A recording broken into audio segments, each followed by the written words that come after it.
YouTube, welcome back. We are here, week 7 already of the NFL season. Just a little bit behind today, but it don't matter. We got a little bit of time to get everything in here. Um, uh,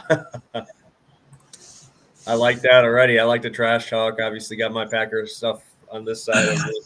It's gonna be bad, man. I'm actually kind of scared for that game. I love Adams this week, but yeah, it'll be a good game. It should be fun. Just looking in the comments, coming in with guns. I'm hoping so. How was your week last week, Monotone? Yeah, so it was my worst week of the season so far, but I ended up about just slightly breaking even. We made about half of a unit, which for that to be my worst week, I'm feeling pretty good. But yeah, it was a small loss, but it's been a great year. Looking forward to this week. So yeah. What about you? How do you end up doing?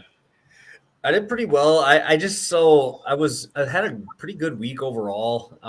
But it always ends like that when you get a sour taste in your mouth to finish. Yeah. I ended up sweeping last night's football. I had Javonte Williams touchdown and completions for Keenum as my YouTube free play. But then like on Monday, I was killing it. Everything swept. And then I had to the last second, I needed Tannehill to get 15 more yards. And I need him to go kick that field goal. Yeah. And if they would have kicked it, I would have hit a plus like 1,800 same game parlay to finish the week, which I put a half unit on. So it would have been 9 units to finish the week. It was just, Wow. Oh man, it was frustrating just because I only needed 225. Like it wasn't like I needed much, but damn, he missed it by 9 yards, I think. So Yeah. still a positive week though, so I can't really complain at all. So let's do what we always do. We always drop that recap. Let me pull up the recap plays here. So it's kind of funny. We went 4-2 overall, but both of our smallest plays were the losers. So it's just kind of funny, which is why unit value is so big. Yep. Chase Claypool did not get the job done with that primetime game, unfortunately, despite like 8 targets, but it happens. He was open on some of those. It's just Ben does not look good back there at all. A lot of fading of Pittsburgh and me coming from me. Burrow had this in the bag. They pulled him. They pulled him with like third quarter, I think. He had 260. He had 265. Way 3 quarters. So it would have been another one away from a sweep. So that being our only loss, we can run through our winners here, which was St. Brown came through late. I saw he had no catches through like 2.5, right? So, through 3, honestly. I think he got every single catch on the last drive. He had a couple targets before that, but I was ready to give up on that one. That was a nice win. I love it. I had Jonathan Taylor. I killed that line again. He was in pretty much every single one of the top lineups on DFS. He was got to be in there for you. It was a pretty decent price too. CeeDee Lamb, I think he hit this like 3 times, right? I think he had like 2 or 3 catches over 24 yards. Yeah, exactly. In the first half, none of them happened, but he came alive in the second half when they had to throw. So it was nice. Felt good. And the bomb, the absolute nuking of my book this week came from my boy Patty Mahomes. Dude hit this in the third quarter. I think he ended up with almost 400 yards. So I was very happy. I had 2.5 touchdowns. I saw a lot of people had that. I threw it in as a half unit play. But I almost liked that he threw the picks inside the 10 because they just kept throwing, and he destroyed that. I think he was 293 or 393, excuse me. Yeah, I had a couple people message me. They're like, "Good job on that." I was like, "That wasn't me." That was all. That was all you. That was great, though. I saw so many people catch that ticket. That was an awesome call. Good work. Yeah, I was very happy. I'm happy that we're getting a lot more views on these. So when we win, we all get to have the same thing in there because I know the line movement's crazy. So we're getting. I think the last 2 videos we've gotten have had over 1,000 views over on YouTube. So again, thank everybody here for tuning in. I hope you guys are getting the same lines we are because we're pretty much throwing these in right away from right when we get here. So popping over to DFS. Hill, I think he had a touchdown, right? He had a touchdown, 80 plus yards. It was a good game. He didn't break the slate, but he obviously contributed to winning lineups. Yep. Jonathan Taylor came through for me. I think he had 28 FanDuel points for me. Value play, great call on Seals Jones. I had his touchdown sprinkle in, and I think I had him in 100% of my DFS lineups. It was just there was no other value. There was no other value on the slate at the tight end position. So very happy that you called that one on stream so everybody else could get on it too. Yeah, free square. Nothing more to say. It's just a free square. It's great. Yeah, Mac Jones didn't do terrible. I think he ended up with 18 at like a 6,300, 6,500 price tag, which I cannot complain about. So yeah, he didn't do terrible there. And our touchdown parlay did not come through. We're gonna get one. I have a feeling it's gonna be this week. I think so. We're locked in. We're getting close. I'm feeling it. All right, so let's. This is our full-on record. I just calculated everything today with units this morning and made sure we went through and got everything in there. So hitting at 66%. I mean, you can't really complain about that. 100-unit bettors. What is that? $1,700 in the pocket. And what you guys got to watch out for too is when my guy PPS here calls something 2 units, something like that. All of those were killing it, man. Like I was looking at our comparisons, and it's you 5 units, me 1 unit, like good work. You were posting up those units right there. That was great. Yeah, I've been throwing a few bombs out there. Luckily, the Mahomes one, the biggest one I've had, has been in there too. So I'm happy that came through. Just popping through the comments quick before we get going here because that's what everybody's here for. To get these picks out. Jax, how we doing? Hope everything's well. Duck gang. How we doing, Chris? Yes, dude, that was very nice. I was very, very happy for Mahomes to finally get me that big one. I haven't had a bomb like that in a while. So Burrow had that bomb to chase. Yeah, I know. Nice. Dude, if the Lions didn't just hand the ball over to the other team every single time they got the ball, we've been doing well, but it was frustrating. Oh, also, you deserve a little credit too. When we were talking about the St. Brown play, you brought up that exactly what the Lions are going to do every game, where they just run it into a brick wall. The first half completely fails. Both running backs in the first half had 11 carries, and neither of them had over 20 yards. Like this was terrible. They just ran directly into a brick wall, exactly like you said. And then Goff was just chucking it the second half. It almost like a script. It was great. Yeah, it's like reading a book at this point. You already know what you're getting. All right, we're about 10 minutes into the stream, guys. Looks like we have 92 live viewers over on YouTube, so thank you guys for popping over there. It's time to get to what we're here for, our 6 picks of the week here. We're going to start out with you, Mr. Monotone, with a guy that people might not know much about. Yeah, so Kyle Juszczyk, the fullback for the 49ers. So a lot of people, a lot of teams don't carry a fullback anymore, actually. It's kind of a dying position. We got Juszczyk. We got the guy with the Ravens, Ricard, I believe is his name. But yeah, I mean, Juszczyk has been actually surprisingly a staple of this 49ers offense, not only for the last couple of years, but actually in the last 3 games, he's had 4 catches, and 3 catches. So the first 2 were with Jimmy G, right? And he cleared this number easily. He was in the high 20s. He also cleared it easily with Trey Lance. So he's hit this one in 3 straight now. But Jimmy G is kind of more, they have a repertoire already. They have a good connection. And Jimmy G likes to find Kyle Juszczyk as his safety blanket. He is kind of serving in the tight end role. There's no George Kittle right here. And they don't have a great pass catching back, right? Elijah Mitchell is okay, but to really get a good pass catcher, they'd have to bring in their special teams running back, and they don't really want to do that. So Juszczyk is both a blocker out there and also kind of like their tight end safety valve. It's a very weird combination of traits he possesses. But like I said, he's hit this in 3 straight. And now when we look at it, this game has some pretty serious weather concerns, right?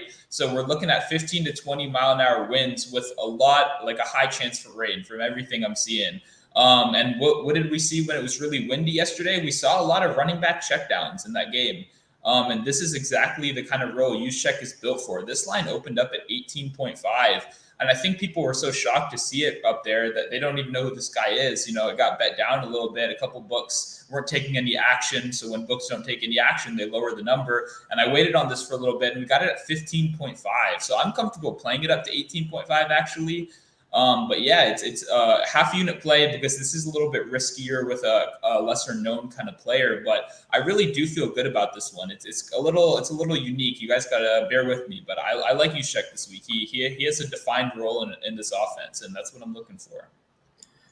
Yeah, you don't have to tell me about fullbacks. You got to know from Wisconsin, we got fullbacks for the Packers with old John Kuhn there before. We had good old William Henderson. If you're a Packer fan, you might know that name. If you don't, you probably are not a Packer fan. Not many guys know the fullbacks there. Obviously, the Badgers run a fullback every single year. So I'm a big fan of fullbacks. And yeah, I mean, Jimmy G coming back this week is huge. I have another guy on this roster this week too. And Juszczyk is a big freaking dude. So, like I said, I always like guys when we're going for yardage, guys that have that yard after the catch potential. And I always like seeing Juszczyk do those. They always do that play action play where he's running around the backside, dump it down. And I had Hooper last night over 22 and a half receiving yards. And it was that same type of play, that run around the side, just go right up. And that easily can hit in one catch here for Juszczyk. So I like it. I do not even know if my book will have it. I'll have to get over on one of the main books here to get that one in there. But yeah, I love Juszczyk. I think he's a good player, and I think he's really, really underrated overall. And another thing I forgot to mention too is Trent Williams has missed practice some this week. That offensive line is banged up. The worse that offensive line is, the better it is for Juszczyk right here, because what that encourages is quicker dump downs, and also it encourages Juszczyk to be out there blocking, because Juszczyk is unarguably a better blocker than guys like Elijah Mitchell or the rookie Trey Sermon, who was actually benched earlier in this year because of his lack of ability to perform on special teams and in blocking situations. So once Elijah Mitchell comes off the field to take a break, or even if they go in kind of two running back sets, it's going to be Juszczyk out there because they do need that protection. If you want to drop, do you know what book you were on for that one? Yeah, so this one wasn't on PointsBet is the book I bet it on, but it's also on DraftKings, MGM, and every major book, all the legal ones. I didn't check any offshore ones for this, but hopefully they come closer. You got a Packer fan there. Love it. Little wheel route. All right, so I'm probably not going to get into many of the comments anymore, at least for a couple of these plays, just because we are a little bit behind on getting this out. So my first one, I'm rolling with Ryan Tannehill. The reason why also, I mean, you guys know whenever I get screwed over by a player, you got to have short memory. Tannehill screwed me last week out of a nice payday. But, I mean, James Robinson did the same thing to me, so I'm going right back to the well here. You really have the best matchup you could possibly have. We're having the Tennessee Titans versus the Kansas City Chiefs. I'm finding this at 246.5 on DraftKings. I'll be rolling it for 1.5 units. We saw Jones and A.J. Brown both practice yesterday, which was very, very important in this type of matchup. I think I saw the total at 58.5 at this point. So we're expecting points galore in this one. Tannehill has hit this in 2 of the 3 games they've had a 1-possession game in, and this game is projected at a 4.5 to 5 point spread. So I like it to be close. And the Chiefs are a 5-point favorite, but neither one of these teams can stop anyone. We saw the Chiefs. I mean, they didn't do terrible. They didn't do terrible on defense last week, but that's also against Taylor Heineke. And now you're going to go up against probably the best back in the league, and obviously a pretty strong receiving weapons when they are healthy. QBs versus the Chiefs are 4-2 to this number. Heineke being the one that missed, and so did Lamar, but I think Lamar ended up he had a pretty decent rushing game. So his pass rushing was able to hit, but he was more on the ground in that game, which I really can't blame him in that one. When I looked at this number and I looked at this game prior, I listed Tannehill at 255.5 is my number I would have put it at. So, I mean, a lot of cappers do it the same way. I do it my way, where like on Tuesday, I'll look at the props that I like, the game scripts that I like, and I'll write down like 10 to 12 that I like, and I'd put my number there. And this is giving me 10 yards. They're giving me 10 yards off of what I expected it to be at. And I really think this game script might get a little bit out of hand. But the one thing I do like is we know that we're wanting to get the ball in Derrick Henry's hands. And we've seen running backs have extreme success out of the backfield against these guys.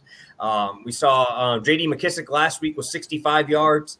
Zach Moss with 55 yards, Miles Sanders with 35 yards, and Eckler with 52 yards. So, I mean, yes, I get it.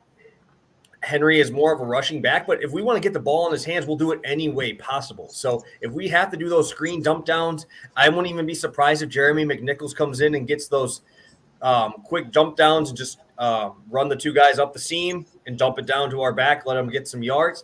I just really think this number is about 8 to 10 yards too low. It's kind of exactly what I had last night with Case Keenum. I listed at it when I looked at it. I expected it at 20.5. You give me 18.5, I'm going to hammer it because that's my number I expected it to be at. If you're going to give me that much off, I will take it. We're also seeing a nice 20% pass block advantage over there as well. So I do like to see that. Tannehill is one of those guys who does tend to hold on to the ball a little bit longer. So I do like to see that he will have time in the pocket this week. With this Chiefs defense that has just been getting absolutely annihilated by deep balls. And now you have their two best receivers on track to play. I like the spot a lot for Ryan Tannehill.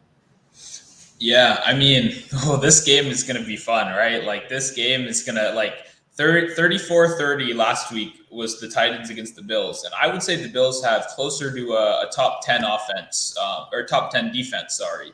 A top 15 defense at least. The Chiefs are the worst. They're the worst defense in football, maybe besides the Washington football team, unfortunately, by, I believe, PFF and DVOA. So when you look at it, I mean, this is talk about an exploitable matchup, right? I mean, Tannehill's just going to have so many opportunities. Every team from now on, even we've seen it a little before, but Derrick Henry actually only carried the ball 20 times last game, I believe. It was either 20 or 22. No, I think it was 20, which I know sounds crazy. I say only, but I mean, his numbers the last couple of weeks have been 22, 24, 25. You know, when you look at it in perspective, we're kind of seeing that they realized they have to throw the ball to A.J. Brown a little bit. And when we saw a half-healthy A.J. Brown last week, we finally saw Tannehill start to pick the pace up. If we're going to have an even healthier Tannehill, able Julio Jones, you know, this offense is getting more and more scary every week, and the Chiefs don't have the personnel to slow these guys down. So it's kind of an interesting situation, but with a 58-game total and a quarterback only at 246, especially with the other quarterback on the other side of the game at like 330 in some spots, I think it's a great spot. I mean, it's kind of hard to argue an under here for Tannehill, you know? Yeah, and I just always come back to whenever I think of the Chiefs defense, I just think of that Tyrann Mathieu picture of looking at the safety there of Sorensen, just like, what the hell are you doing? And now you're going to go up against two dudes that literally beat every single one of your secondary one-on-one. They can beat any one of them.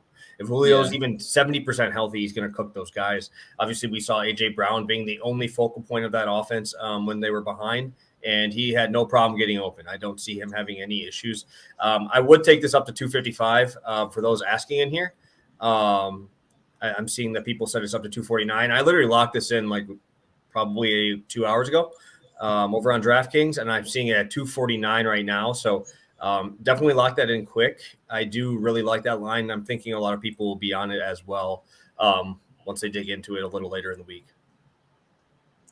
Yep, I'm with you on this. This is a good spot for sure. I'm excited. I'm gonna tell you on this one after the show. Hopefully, these guys don't drive it too crazy. You know. Yeah. I'm seeing 82 on YouTube. Don't kill it for us, all right? Don't kill it for Monotone here.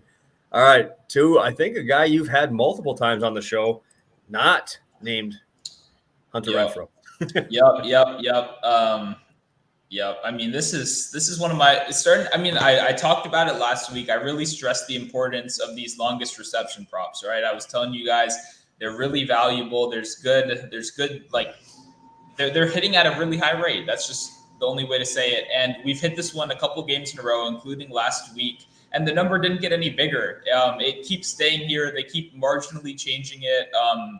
And it's kind of ridiculous. I mean, Marquise Brown, I don't want to say he's the best deep threat in football, but he's probably top 5, top 6, top 7, that kind of range. And Lamar Jackson is throwing the ball this season. So a lot of this comes down, I guess, the only reason I could see this line being so low is simply because they think this game might be a blowout maybe, but it's only a 6-point spread, and there's a lot of money, a lot of pretty sharp money coming in on the Bengals too, because the line actually did hit 7, and then suddenly we saw it go down to 6.5. Suddenly we saw it go down to 6 in some spots, which means there's clearly big money coming down on the side of the Bengals. And that's great for me. I want this game to stay as close as possible. This game hit every single week in a row except last week against the Chargers. And sorry, I didn't play it last week. I misspoke earlier. I played Henry Ruggs last week. I played him 2 weeks ago, and we hit this one 2 weeks ago. And I knew exactly what was going to happen. They were going to list it last week against the Chargers. The Chargers play those deep safeties that it's really hard to burn them. I avoided it last week. I stayed completely clear of it. And now we're back. And the books, I guess, forgot. I don't know. The theme of this week for me is overreactions from the books. This play and both the next play are both overreacting to two wide receivers that went against terrible matchups, probably some of the worst they could go in the league. And then we're seeing a lower number because of it. I mean, these trends are too hard to ignore. Brown demolished this in the first couple games of the year, first 4, I believe. So it's really just that simple. Lamar's throwing the ball more. Hollywood is playing out of his mind, and we go back to a cakewalk matchup. I mean, the Bengals are a pass funnel team. They have a good line, surprisingly. I didn't expect it coming into this year, but they've held some really good running backs to under 60 yards. Dalvin Cook, David Montgomery, the list goes on. They've been good against the running back, and what that means is these teams are going to be forced to throw the ball more, and Hollywood's the guy. Yeah, no, Lamar does look good in the pocket. I do like this one too. And my next, not this next one that I have, the one after, it's the exact same thing with an overreaction, man. When Vegas sees a line that moves and they see, oh, I had a lot of money on this one and they all lose, then they bring it down, I'll hammer it again, right? That's why you have to have short memory in betting here, man. I mean, that's really the biggest thing is Hollywood Brown is a moneymaker for a lot of people this year. And yes, I know, I understand he's dropped a lot of touchdowns, he's dropped a lot of passes, but that should even be more confidence in you to see that he's dropping those and still putting up these numbers, right? So don't fall into the trap of hating a guy after one bad time, right? Make sure that you pop right back on the bandwagon. I think this is a great spot. Another guy who has the yard after the catch ability that can easily get this done. Yep, and just like you said too, those games where he dropped the ball, he still cashed this prop in those games. This is a one catch prop right here for Hollywood. So even if we get some drops, it doesn't matter. He's getting it done for us. I love this one. I'm excited. Beautiful, beautiful, beautiful. I'm going to actually roll with one of my favorite trends in football, and that is fading the Detroit Lions. I absolutely hate this team. They're one of my least favorite teams ever, but I do love to fade them. They are my favorite fade ever. As you can see, I can literally tell you what they're going to do, and it's going to happen. These guys, excuse my French, fucking blow. These guys are probably the worst team I've ever seen. And it sucks because DeAndre Swift is so damn good. They need to get him out of there because they're literally wasting talent. This guy is so good, and I hate it. I hate watching how good and how misused it's terrible. They misuse him so bad.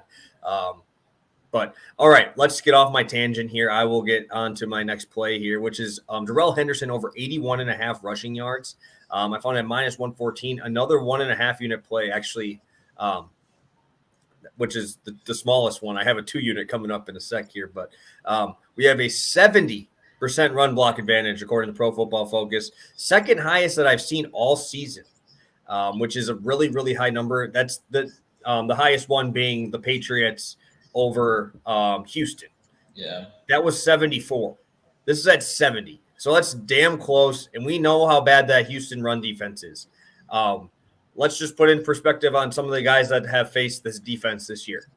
Joe Mixon went 18 for 94 on him. Alexander Madison in a backup fill-in role, 25 carries for 113. David Montgomery, 23 for 106.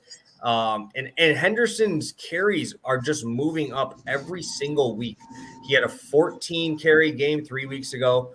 2 weeks ago was 17, and last week was 21. So every single week they're giving him more and more confidence. This offense is so explosive. And I really liked last week that they were up 2 touchdowns and still handing him the ball, right? Everybody always worries that if they get up too big, they pull him out. Well, if we're up 2 touchdowns, maybe they pull him in like the third quarter. And I think that's still plenty of time for him to hit this against a really, really bad Detroit front seven. They're averaging 132 yards given up on the ground per game. And with game script and them being so bad, teams are averaging over 30 carries a game against this team. And we're seeing Henderson average around 4.6 to 4.7 yards per carry. And if I only need him to get like 16 carries in this game. I think that's a smash spot. I think Henderson is just that much better than every single Lions defender, and this line is just going to blow these guys out of the water. I think this is one of those same game parlays that you throw in the Henderson rushing yards and the under on all of the pass catchers, because this game is just going to be a murder. It's 16-point spread. When is the last time you saw a 16-point spread in the NFL? You won't really find it, because this Lions team is that bad, and Henderson is just going to exploit every single one of these dudes. And I just can't even get over. I don't even have words for how much yards I think that this guy's going to have this week. Going to be in pretty much every DFS lineup that I have, and every single play that I have is going to probably have him in it.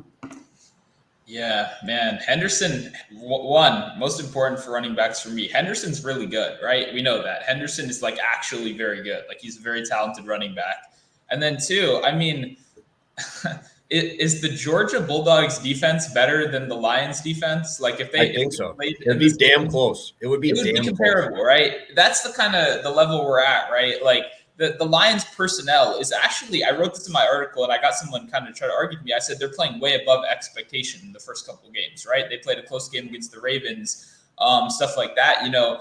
But you got to understand, this defense, the lack of talent shows. Like, they're playing better than the talent on the field for the first couple games, at least. We're seeing it kind of reverse a little bit now. But it's just, it's bad. It's really bad. Henderson, like you said, the thing that made me the most excited about it was that he was still getting carries last week, despite the fact that they were ahead by a good amount.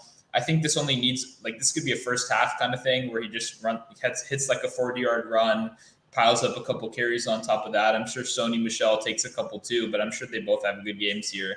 The Lions are very bad. Like you said, extremely high pass blocking advantage. That doesn't surprise me one bit. We're talking about a Super Bowl contender versus a team that would be facing relegation if that existed here. So I'm with you here. I kind of agree with you. There's not many words to like really expand on right here. It's kind of a smash spot, and I like it a lot. Yeah, no, they're terrible. I do like this, so don't watch it. It's one of those games when you bet an under in like soccer, you bet an under in something. You just plug it in and then just don't watch it, because I would just let it kind of go. Yeah, go to the gym, get something else on your mind. You know, check in and see the money come in later. You know. All right, we have 2 plays left, guys. Again, if you have questions, make sure you drop them in there. We'll get to them. I promise we get to every single one in here. That's what makes it awesome for doing a live show, right? We can get to everything that you guys have. So, yeah, drop any questions you have in there. We'll get to it. But, yeah, let's get to our last 2. One of the staples of the show here. Yep, we're going back to it. So Hunter Renfrow I sent you actually even the wrong number. It was 4.5 receptions. 4? That's my bad. Yeah. And so this play is sitting around it was minus 150 on Caesars when I sent it to you, and it's minus 160 on DraftKings. So what I did is I added the Bucks money line to it, got it down to minus 112. You can do it with the Rams. There are multiple games. You can do it with there are multiple games this week with like Patriots too. Patriots. Yeah. Exactly. Bring it down a little bit, or I'm fine paying for it because this number should be 5.5. I probably sent that to you because that's what I had it at, and I would have bet it at 5.5 too. What happened here is Renfrow hit this for us 4 weeks in a row, right? He's a baller. He's absolutely great. And then what happened was last week I got a couple questions. I was like, hey, why aren't you on Renfrow this week? You know, he was going against the Boston slot corner the Broncos slot corner. And thanks to the article I read over at Bet Karma every week that details the cornerback versus wide receiver matchups, I knew that Denver has been locking down slot receivers, and I knew that it would be hard for Renfrow. Renfrow isn't necessarily going to overpower his opponents. You know, he's not a big flashy slot receiver. So I was like, you know what? I'm just going to wait a week. I bet they'll lower his line a little bit, and that's exactly what we did. We're reacting to the book's overreaction. They were starting to put this at 5.5. It was even 5.5 against the Broncos last week in a tough matchup. And yet it's still here at 4.5 opening line. I have no clue why. I'd play it at 4.5. I'd play it at 5.5. We get the Eagles, right? The Eagles are not a good defense. We know that, but we know that they have a plan, right? They want to limit big plays. They have Darius Slay over on the outside. He's got a great cover corner rating this year with PFF. A lot of people are talking him up. But what you don't really see in those grades is that this team is allowing these short yardage completions. They're just selling out for the deep ball, not letting, Slay hurt his stats, pretty much by not letting these chunk plays go off. But Renfrow strives in the short yardage situations. This zone defense that they're going to run is going to leave plenty of short little bubbles for him to find on the court or on the field, where he can bring down a couple easy catches. So I have him projected at 7.1 catches for 75 yards this game. So that's well over this number, obviously. He's their favorite target. I think him and Waller are going to absolutely eat. Henry Ruggs does get a tough matchup on the outside. That is another staple of the show that I will be avoiding until next week, unfortunately. But yeah, we're jumping back on our guy. He's been killing it for us. There's absolutely no reason for me to change up right here. So I'm running it back.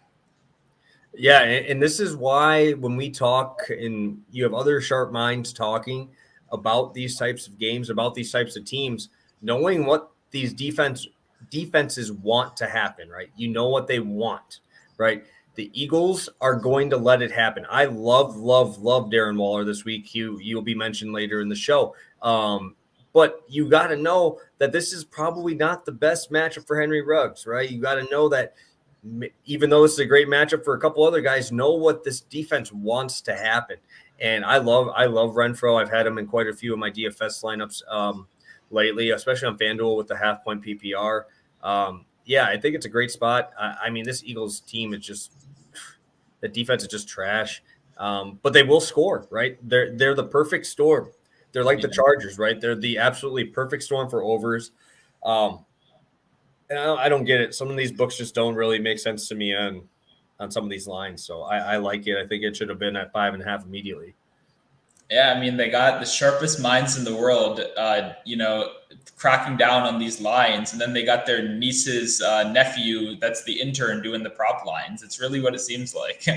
I know, dude. You'd think that you'd pay someone quite a bit of money to be good at it or make it at least sharp, right? And then let the public move the line to wherever it is. So you got money on both sides, blah, blah, blah. But, yeah, some of these just don't make sense. And I don't know if they're just trying to give us a gift once in a while, but whatever. I mean, they should definitely pay like some of these sharper minds to do it because whoever's doing it should get fired. So yeah, we're actually going to another game that we talked about already. I'm actually going to roll with Deebo Samuel.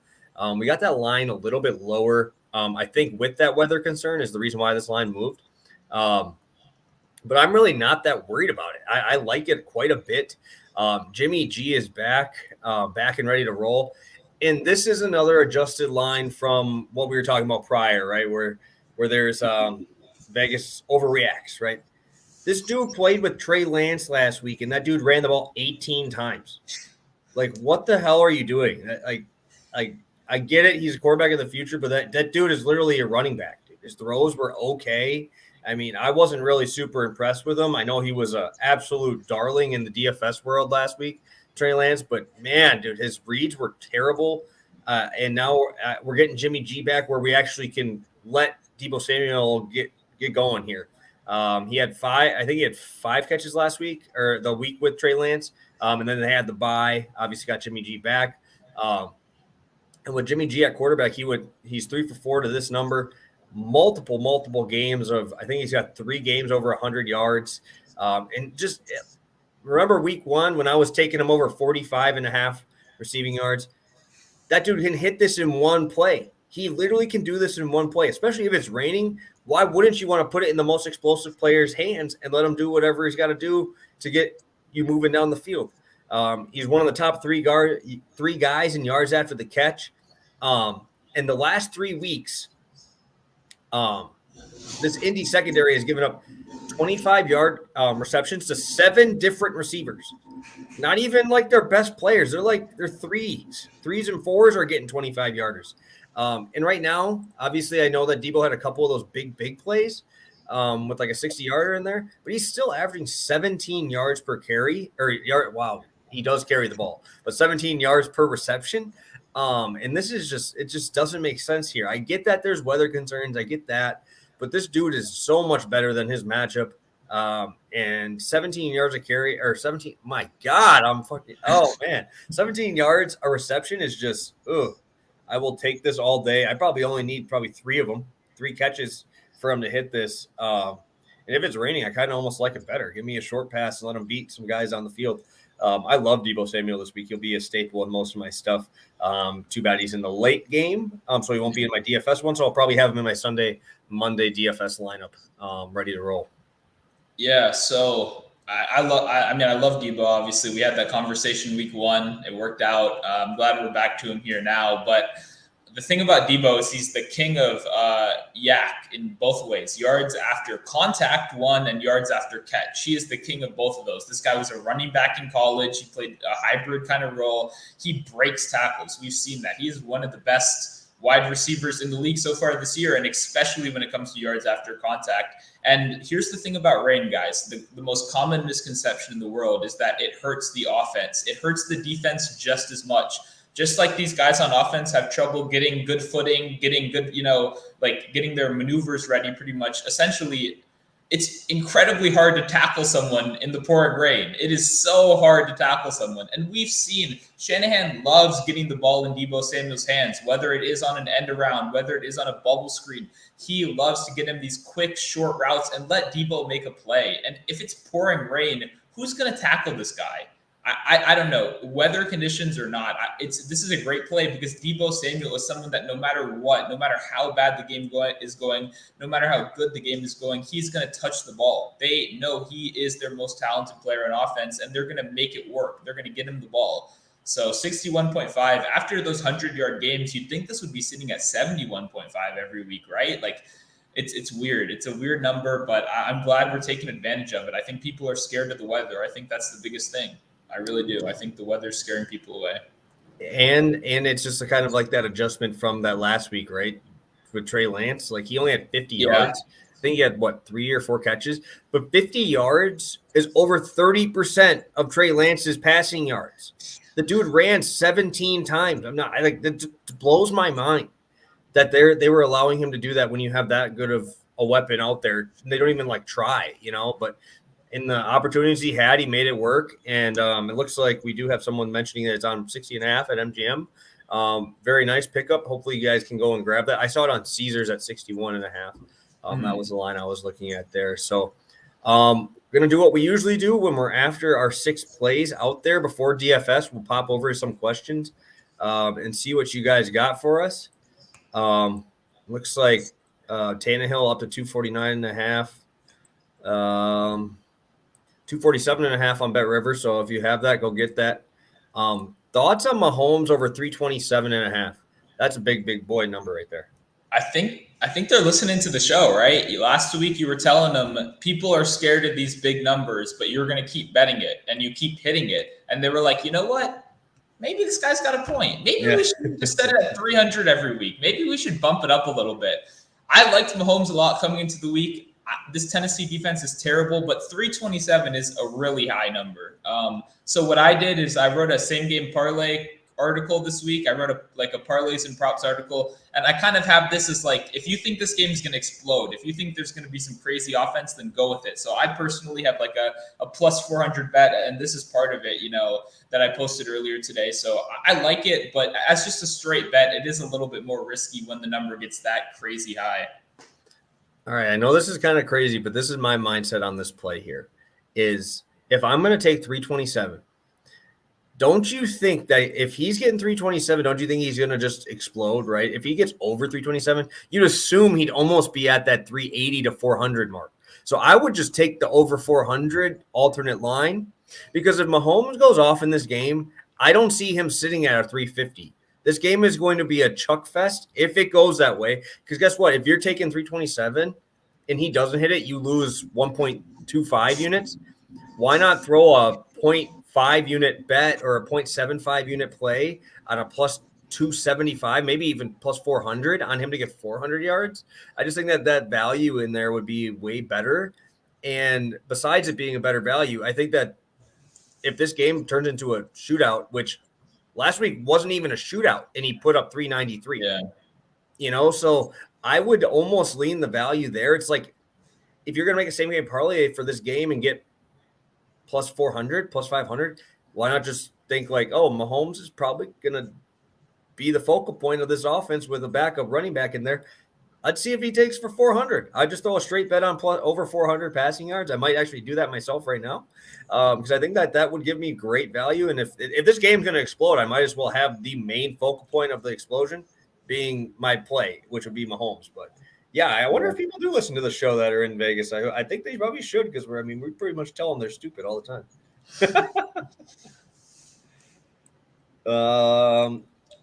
Mr. Monotone, what do you think about TJ Hawkinson?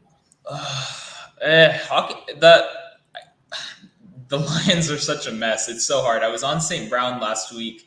The problem with that is St. Brown, I kind of want to go back to him, but Ramsey plays in the slot a lot.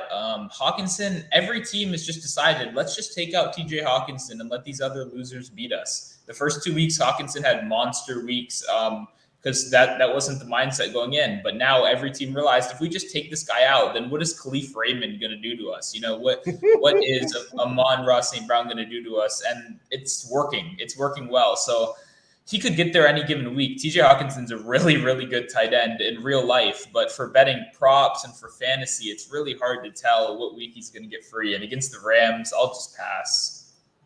I don't know what his receptions line is. I'd probably lean receptions line over that just because the Rams defense, I feel like at some point are going to just be like, hey, you can take the dump downs.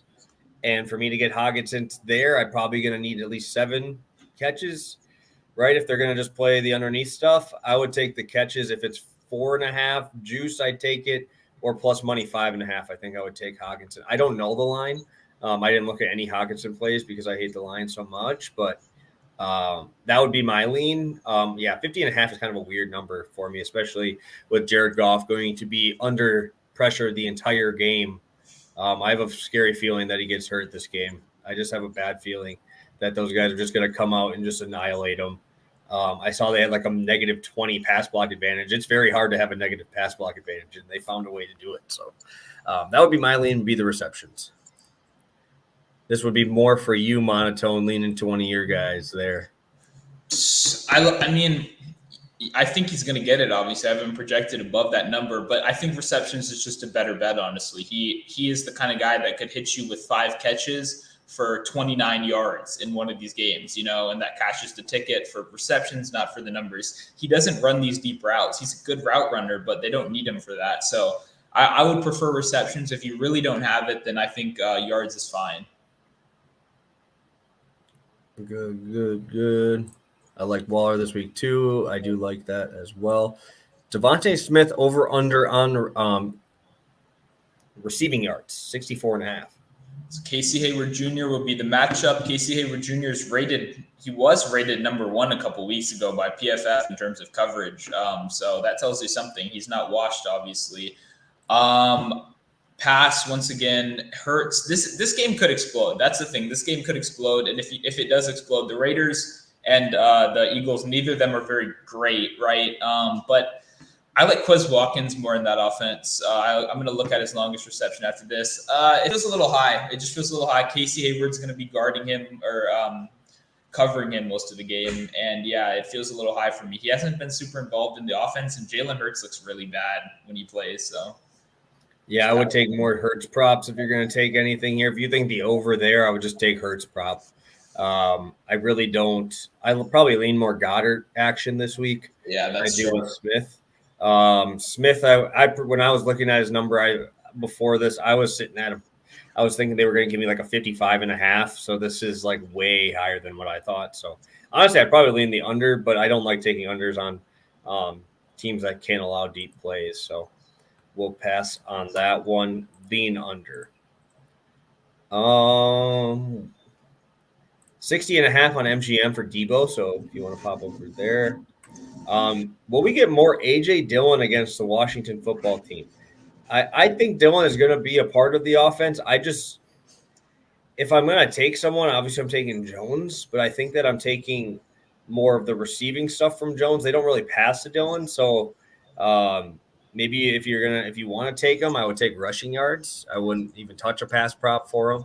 But it really depends what you think this game is going to end up like. I think Packers are a 6-point favorite here. And if it's close, Jones will probably be in there, I'm going to assume. I was looking at Jones's line. I was looking at it pretty closely. I think he's only at 63.5 or 64.5, but I just have a feeling that Rodgers is just going to want to annihilate this roster. Doesn't this feel like a trap game to you a little bit? I saw someone with a -10 ticket for this game. They bet the opening, like look ahead or opening line at -10, and it's at -6 now. What did Washington do to make anyone bet this number down? Washington probably shouldn't be north or under 7 against any good teams out there. I wonder, what do you think about that? Do you think this is a trap? It feels like a trap. I'm scared with the line. I think that 6 is kind of scary for me, especially with them coming off of a pretty big game against the Bears. I don't know. I still think that they should annihilate them after watching that secondary play. I mean, both of Mahomes' picks were tipped or he was getting tackled on them. Yeah. So, that has nothing to do with their defense, really. And the Chiefs' defense is I'm actually saying that the Packers' defense is better than the Chiefs. I mean, it's not a far-off statement with how bad the Chiefs have been playing, but the Packers aren't great on defense. I do think that the Packers find a way to win. I will only take Packer money lines. I do not take their spread because those guys find a way. They're against the spread. I don't really take too many of them very often. All right, yeah. Thank you. Yeah. Oh, there we go. Oh, more Rodgers. I mean, you're the Packers guy. I would lean over, but it's a tough game to get a read on. I mean, if you're going to take his over passing yards, you might as well just take the over Adams pass or receiving yards. I think that'd be your better bet.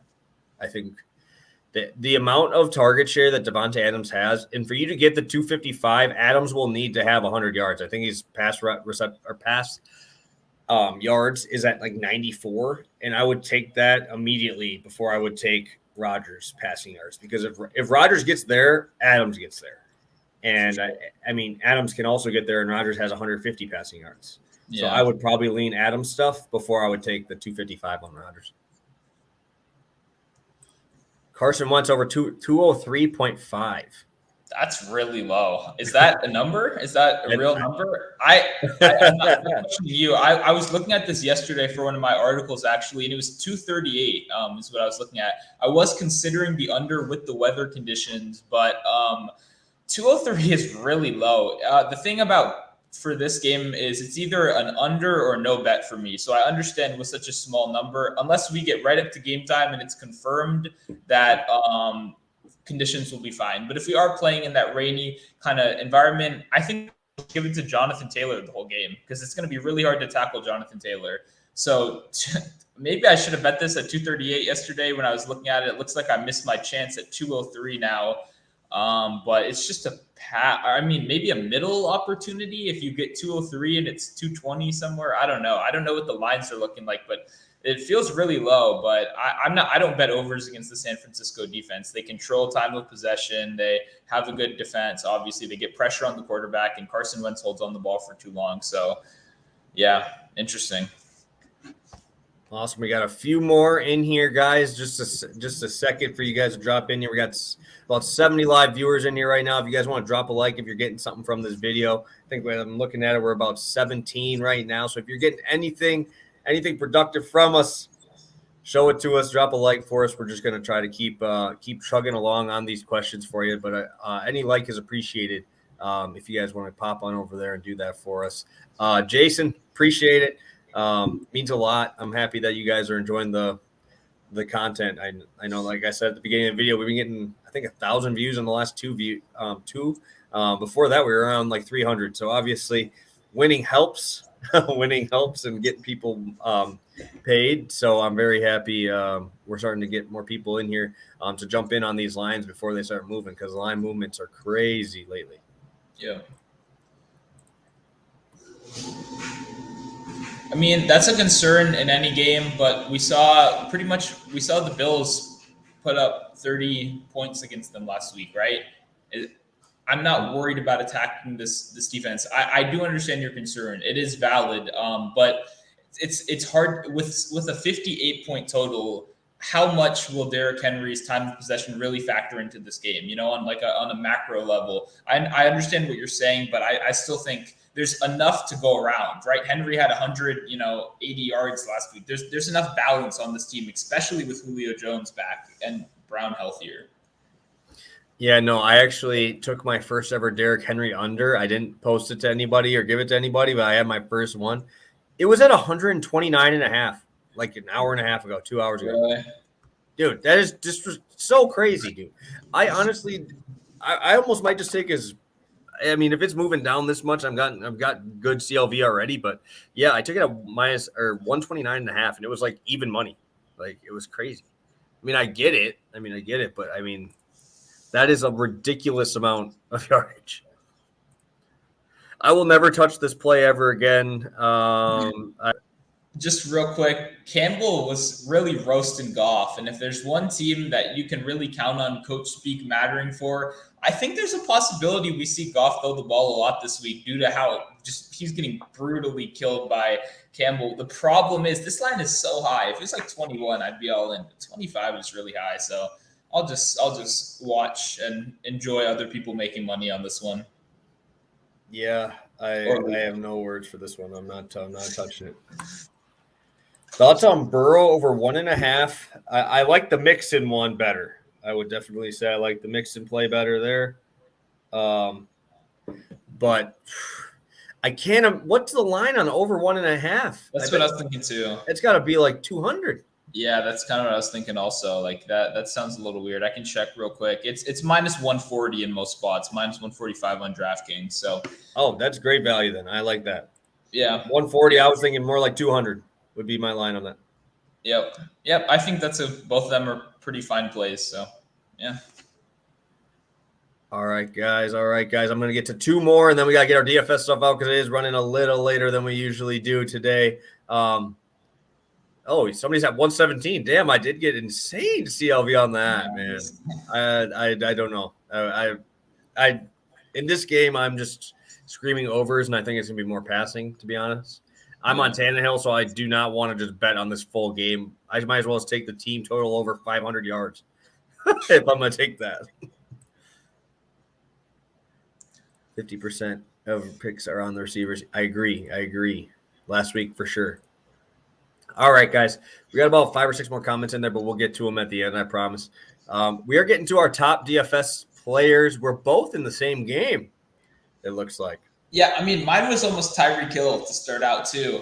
So I'm glad we're aligned right there. I just think Darrell Williams is in a great spot to smash it right here, right? Like the Titans are bad.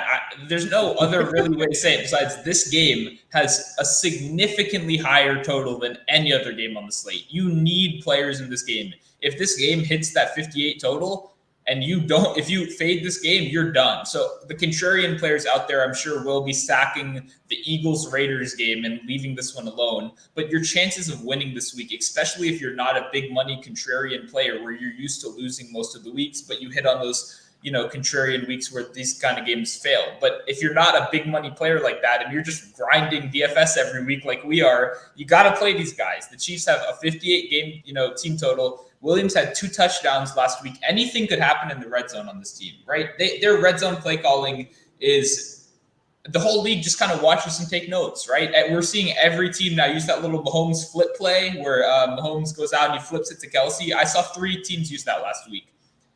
They do cool stuff in the red zone. I like Williams. I like Tyreek Hill. You got to have this game in your DFS lineups this week, just game theory wise. Unless you're really ready to lose it all this week, you got to do it.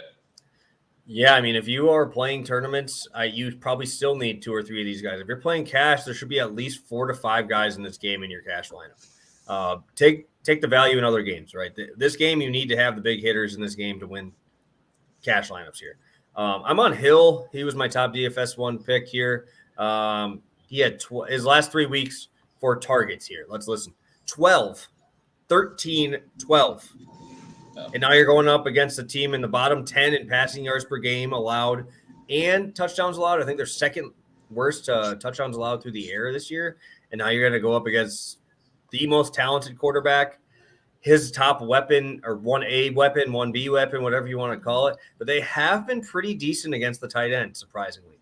That is why I think that Tyreek Hill is going to absolutely annihilate this slate. You're going to see him around 40% ownership. I wouldn't be surprised if you see him higher. In cash, he should be about 95% ownership. You need to have him. I mean, the only thing, if you're trying to play him in tournaments, maybe you double stack him with like your Mahomes. You got your Mahomes, Hill, and then maybe riding Adams out there, right? No one's going to want to spend up that much money and have to find that much value, but that is why you listen, and that's why we're going to give you some value, guys, to plug in there for possible spots, not in those games, so we can give you a spot there. But that would be kind of my idea if you're trying to go a little bit more contrarian. Yeah, and even actually beyond that, just to piggyback off of what you said for a sec too, last week, someone brought this up, and I had like a good realization last week that Jamar Chase would be a great DFS play. Whoever brought that up, thank you. I played him a lot in a lot of lineups. I said it on stream too. And I think you bring up a good point that Adams might be actually a really good play right here. Like, if no one's going to want to pay that with Kelsey, Tyreek Hill, all these guys at the top, pay down at running back, pay down at tight end, use that shitty defense. Get up to Adams, because Washington's defense is really bad. I like that. I'm gonna do that too this week. But speaking of value plays, now we're gonna go to Ricky Seals-Jones. This is a name you guys know from last week. He's now played 90+% of the snaps at tight end 2 weeks in a row. He was mega chalk last week, or at least in a lot of sharper circles. I don't know how actually. About 22% owned in tournaments, so not terrible. Yeah, way lower than it should have been. It's probably going to be there again this week, I would assume, but we're in the same exact situation where the Washington's going to be trailing the whole game. And guess what? These receivers are injured, and they're not that good. So that the ones that are good are injured. The ones that aren't that good are out there. How many bombs can you throw Diami Brown or Adam Humphries? You know, you can't. It's hard to get these guys involved. Curtis Samuel injured. Terry McLaurin hobbled.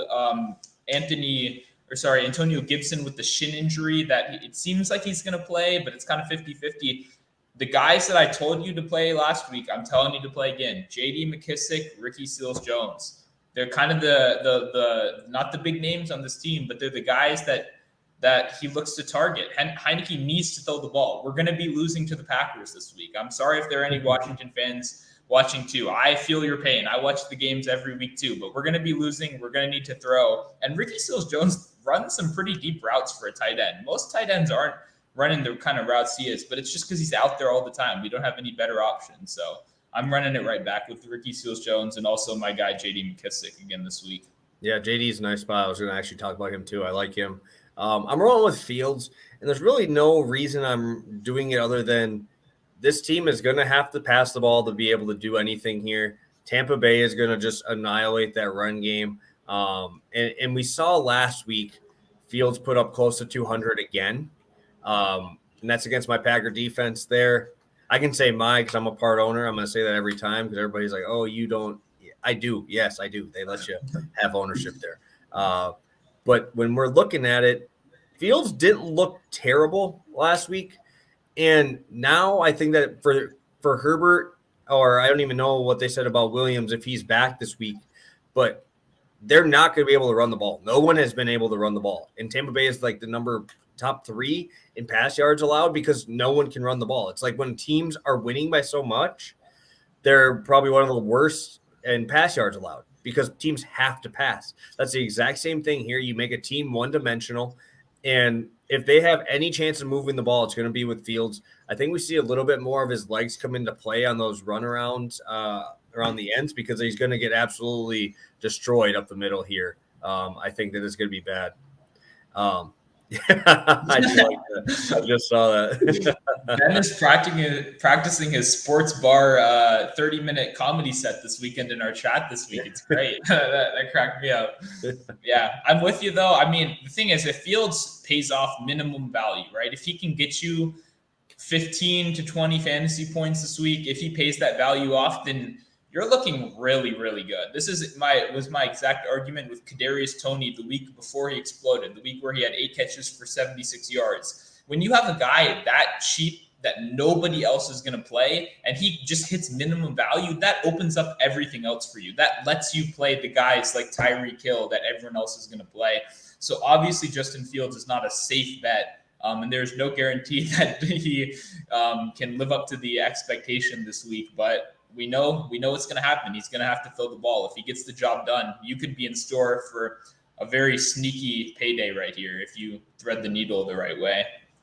Yeah, no, it gives you so much more options, right? Instead of paying up at quarterback, I'm saving $3,000 on FanDuel, taking out Mahomes to putting in Fields. That's enough. I can grab Hill, throw Adams in there. Even if you want to go super crazy and grab Cooper Kupp, go something crazy, some really unique lineup like that. That's how you take down tournaments. That's how you win tournaments, right? So, yeah, let's get to our last segment. Looks like we got a couple questions yet, not too many.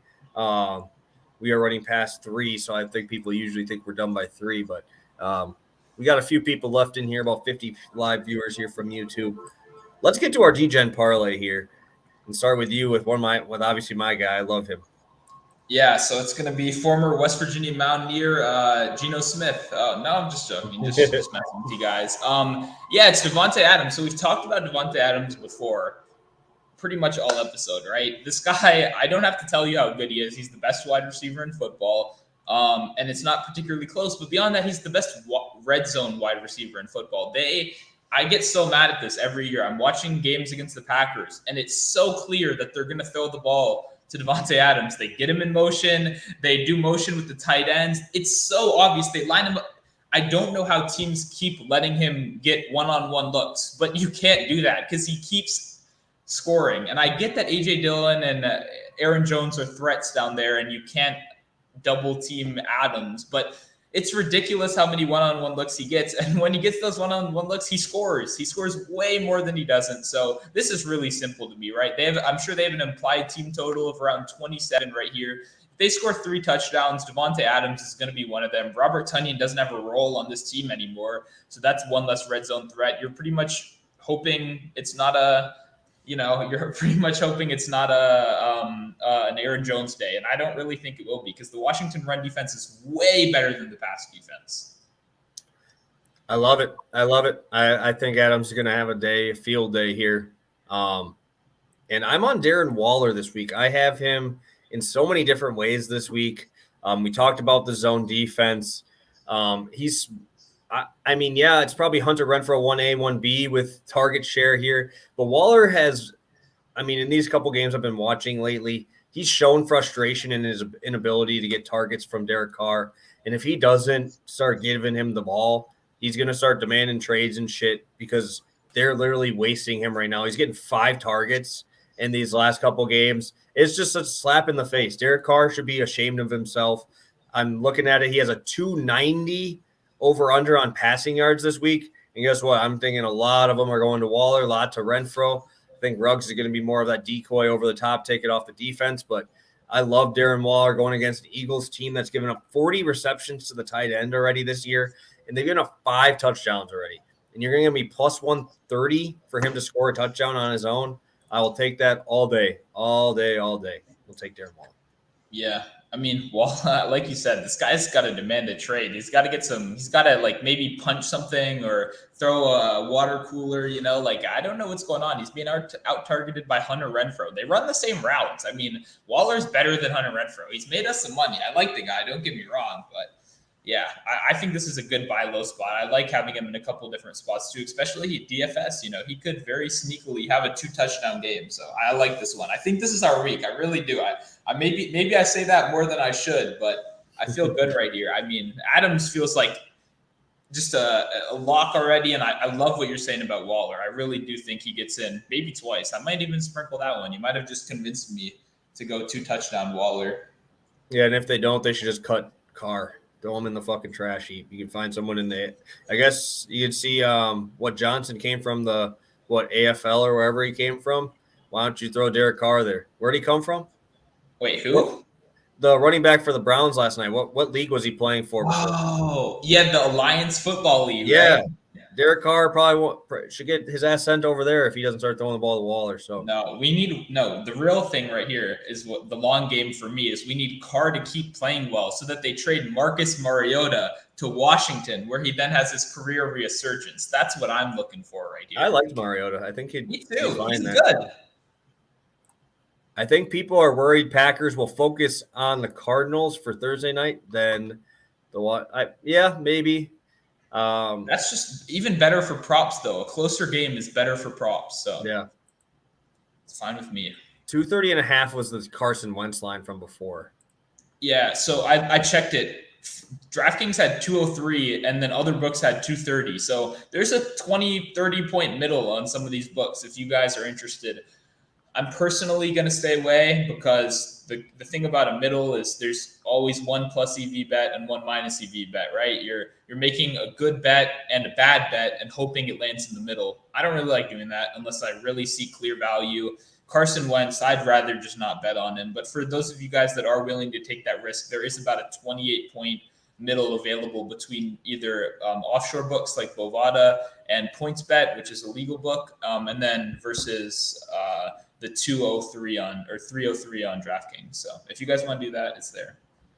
Yeah, I'm not a huge middle guy myself, but sick ass free content, guys. Thanks, Mono Bank and PPS Credit Union. I like that. That's really appreciate it. Scoop the pot. Oh yeah, Opening with that one. That was a good one. I've heard Mono Bank. I haven't heard PPS Credit Union. Thanks, guys. Love these plays. Let's cash. Yes, sir. Yes, sir. Zach Wilson pass attempts or completions? Is neither an option? I mean, no, I see where I'm not touching. Yes. Yeah, it's who catches those passes? I don't know. I'd rather go yards than completions, to tell you the truth, because Zach Wilson is a bomb it kind of guy. We have constantly seen it every week. He is looking down the field.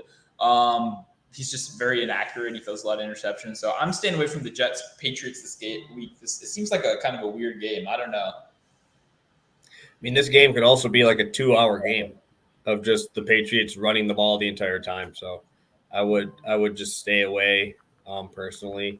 Probably have some Patriots in my D-Gen parlay that I throw 12 legs in it, yeah, that's about it. Yeah, well, Bears, yeah. Yeah, not a Bears guy. That's all I'll say. Jets Patriots screams 10-7. Yeah, easily could be. I'm just kind of curious what the play script's going to look like with Mac Jones in there with a lead. They really haven't had that. They've been coming behind in their last few games, and he's looked pretty good. So that looks like to be all of our stuff here. Looks like we got through every comment.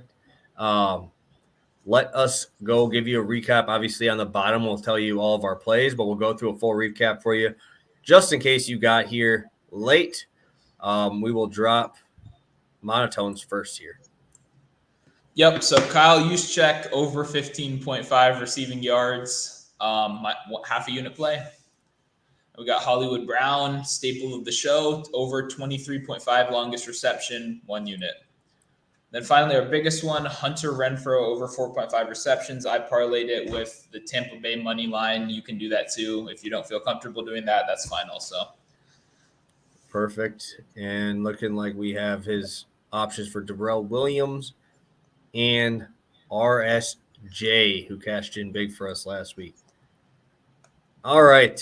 My 3 for the week, I'm rolling with Ryan Tannehill over 246.5, minus 115. Darrell Henderson over 81.5 rushing yards. Deebo Samuel over 61.5 receiving yards as my 2-unit play of the week. I'm going to be rolling with the awful Justin Fields to get the job done this week. And Tyreek Hill there. And our 266 plus $266 hopefully in the bank account here with the Darren Waller and Devontae Adams plus 266. You got anything else for the people, Mr. Monotone, before we cash it on out here on this Friday afternoon? Yeah, doing basketball now. 2-0 on spread picks on my YouTube channel at Monotone Betting, and then I'm also 5-1 on the season on NBA props so far. I have 4 more coming today. I'll post my free pick when I finally get some time. I've been swamped today, but yeah, basketball season's going strong, and we're doing pretty well to start out. Yeah, I think that's something we'll have to message about, maybe doing something on like the Wednesday slate or something that. Dropping some props on Wednesdays, because usually Wednesdays are pretty packed. It's usually Wednesday, Fridays are the big weekday plays, so maybe we run it back. Maybe we run some hoop prop plays here. Make some money on that there. But again, guys, be smart with your money. Follow bankroll management for sure. NBA, NFL, MLB, so many plays, Bellator, UFC, everything's out right now. Soccer's in full swing. Make sure that you are not playing more than you need to or that you can afford. Be only betting what you can afford to lose. That's always my biggest thing, especially right now with so many freaking options to bet. Just be smart. That's my final take for the weekend. Hopefully we can come back and improve on our, let's get that up there, 26-13 record. Looking to get that over that 20 unit mark, hopefully this week through week 7. So thank you guys. Appreciate you staying with us a little bit later today, about a little over an hour. Hopefully you guys jumped on these plays quick and grab a good line before they fly off like they always seem to do now. All right, guys. Peace. See you next week.